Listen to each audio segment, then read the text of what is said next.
عجب تیپی امروز زدی، دخترکش شدی. بعضی وقتا چیزی که میگیم با چیزی که حس میکنیم بسیار متفاوته. مثال میزنم، 2 دختر به هم میرسن، اون یکی میگه عجب امروز خوشگل شدی، اما پشت این کلمه یه حس دیگه ای داره تجربه میکنه، داره خودش رو مقایسه میکنه و حس حسادت داره.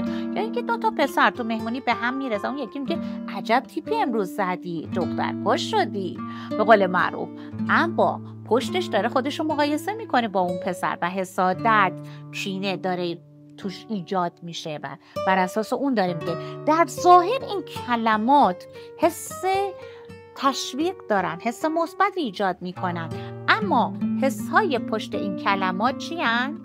منفی هن، کینه است، حسادته. پس حواستون باشه در اینجا ما یک تفاوت بین کلمات و حسای پشت کلمات میبینیم و این تفاوت نشون دهنده چیه؟ تفاوت بین خود واقعیتون یا نسبتاً واقعیتون و خود اجتماعیتون که یکی از نقاط مهم در خودشناسیه که باید بهش توجه کنیم.